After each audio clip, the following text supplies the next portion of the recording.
नमस्कार प्रिय दर्शकों, हाजिर हूँ आज जन्म कुंडली में कुछ विशेष महत्वपूर्ण। बीते दिनों हमने एक वीडियो में आपसे कहा था कि कुंडली में कुछ हमेशा जरूरी नहीं है कि राजयोग ही बने। कुंडली में कुछ ग्रहों की दृष्टियां भी राजयोग से बड़ा काम करती हैं। कुंडली में कुछ ग्रह भाव बल में विशेष भाव में बैठ जाएं, वो भी राजयोग से बड़ा काम करती हैं। दर्शकों, आज हाजिर हूँ कुछ ऐसे ही छोटे छोटे सुक्तियों को लेकर। सूत्र भी कह सकते हैं इसे, ज्योतिषीय अथवा सुक्ति भी कह सकते हैं, कि जो कि जन्म कुंडली में यदि किसी भी प्रकार से ग्रहों की दृष्टि आपस में बन जाए, ग्रह एक दूसरे के संपर्क में आ जाए, किसी भी प्रकार से पीड़ित हो अथवा किसी भी प्रकार से संबंध बनावे, तो राजयोग से भी बढ़कर महान योग और अत्यधिक खतरनाक योगों से भी बढ़कर खतरनाक योग बनाते हैं। तो दर्शकों, कौन कौन से वह ग्रह युतियां हैं, कौन कौन से वह भाव हैं तथा कौन कौन से राजयोगों से बढ़कर वह योग है, आइए इन पर चर्चा किया जाए। दर्शकों, मैं सिर्फ एक माध्यम हूँ, यह जो सारे सूत्र मुझे मिलते हैं या आप ही लोग मुझे कमेंट के माध्यम से मुझे देते हैं, और मैं इन सारे सूत्रों को पिरो कर फिर आप सभी के सामने रखता हूँ। फिर आप लोगों का काम होता है उन सुक्तियों में से, उन ज्योतिषीय सूत्रों में से जो अच्छे हो, चुनिंदे हो, उन्हें पुनः कमेंट करना कि नहीं, यह सूत्र सिद्ध है और यह लाभ भी देता है। दर्शकों, इसी प्रकार में जो पहला कमेंट, पहला सूत्र मिलता है, वह होता है कि एक दर्शक ने कहा कि जन्म कुंडली में किसी भी प्रकार से पंचम अथवा नवम भाव के स्वामी का संबंध बन जाए, चाहे दृष्टि संबंध हो, चाहे युति संबंध हो, यह संबंध हर प्रकार से जातक को अच्छे रास्ते पर ही लेकर जाता है। जी बिल्कुल, यह उचित बात है। कुंडली में पंचम और नवम भाव को त्रिकोण कहा जाता है। अब इन त्रिकोण के जो भाव हैं, इन भावों के स्वामी का आपस में संबंध बन जाए, कुंडली के किसी भी भाव में बन जाए। पंचम भाव ज्ञान का भाव है, बुद्धि का भाव है, आपके पुत्र संतति का भाव है।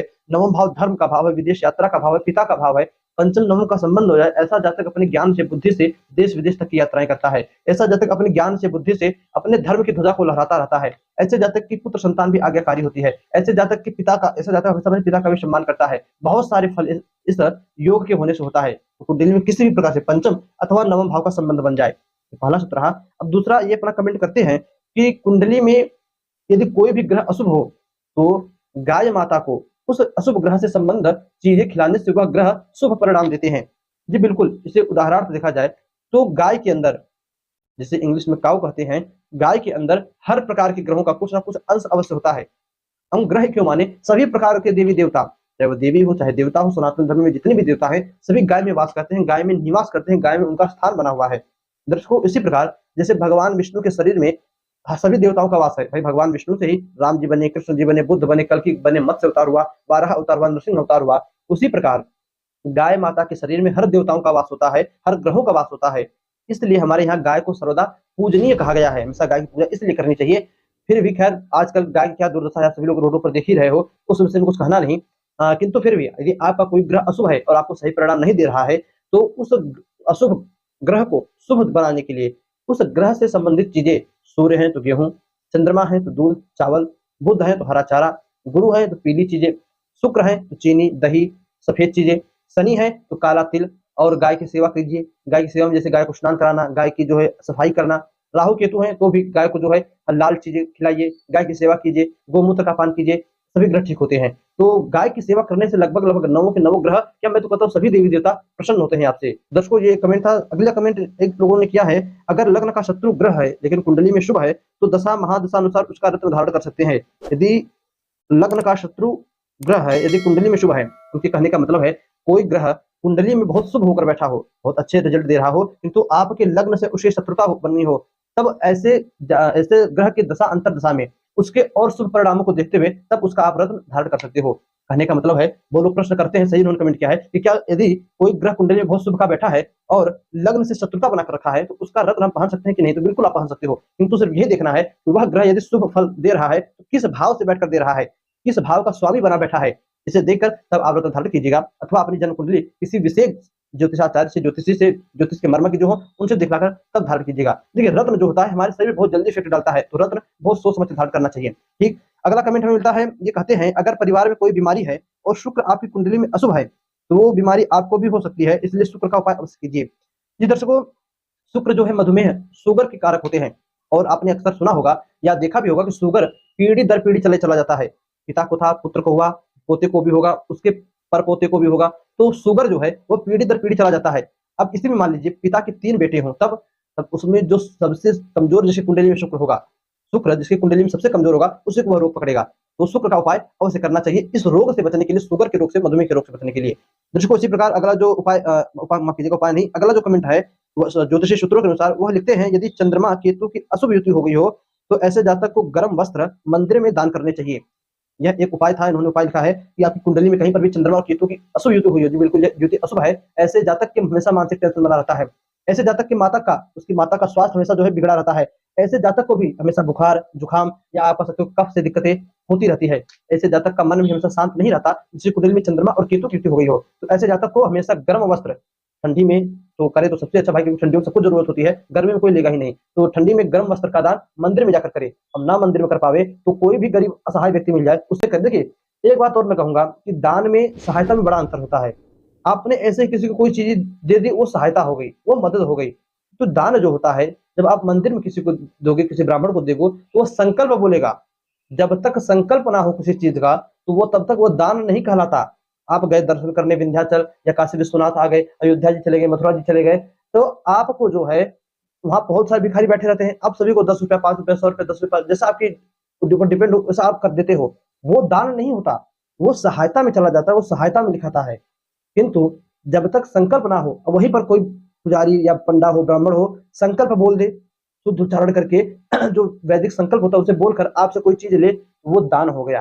तो दर्शकों, उम्मीद करता हूं आपने दान और संकल्प क्या भिन्न होता है ये चीज अवश्य समझ लिया होगा। चलिए, अगला हमें जो सूत्रों का कमेंट मिलता है, वो लिखते हैं कि शनि की 7.5 हो तो नाखून को न बढ़ने दे, नाखून को काट कर कहीं अन्यत्र ना फेंके, उसे फ्लश कर दे।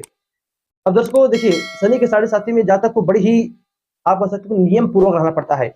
किसी का भी थोड़ा भी उसे उससे परेशानी हुई, यानी आपको आपको 7.5 चल रही है और आप के कारण किसी को दिक्कत हुई, परेशानी हुई, तो शनिदेव तुरंत आपको उसका फल देंगे। तो 7.5 यदि चल रही हो, इनका कहना है कि नाखून को न बढ़ने दे, नाखून को काट कर फ्लश कर दे। तो आप देखिए आपकी अपनी कुंडली के अनुसार कि आपको शनि की 7.5 चल रही है, और यदि चल रही है तो आपने जब जब नाखून काटा तो आपको कौन सी दिक्कतें हुई, कमेंट अवश्य कीजिएगा। आपके कमेंट का इंतजार रहेगा। चलिए दर्शकों, अगला कमेंट मिलता है कि काल सर्प दोष होने पर, चंद्रमा अशुभ होने पर एक चांदी का चौकोर टुकड़ा किसी मिट्टी के गमले में दबाकर किसी बाग में रख दे।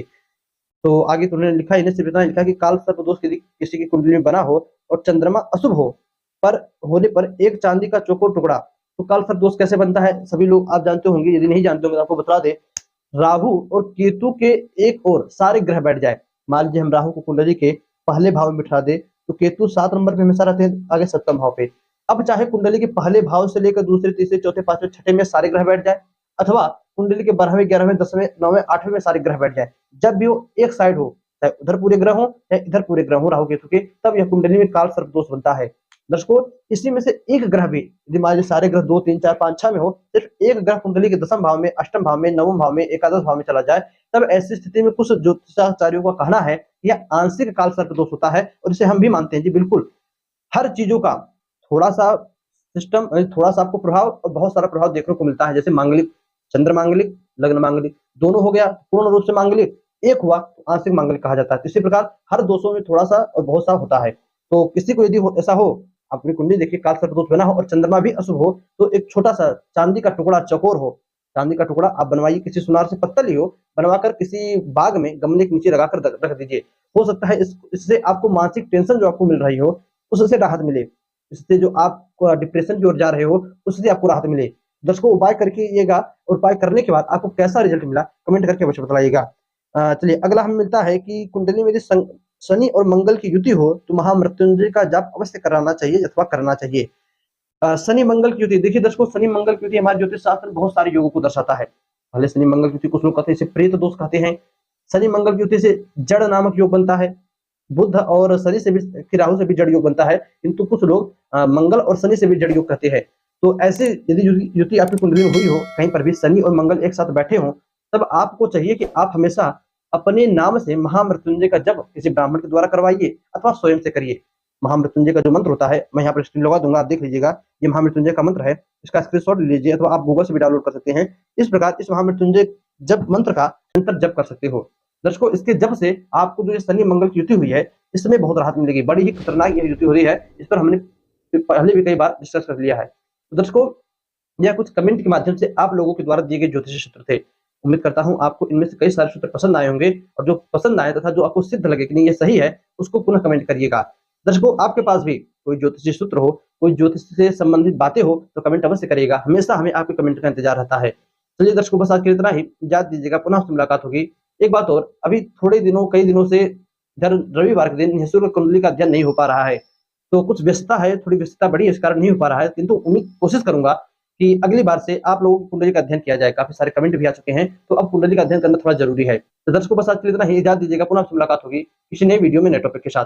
तब तक के लिए नमस्कार।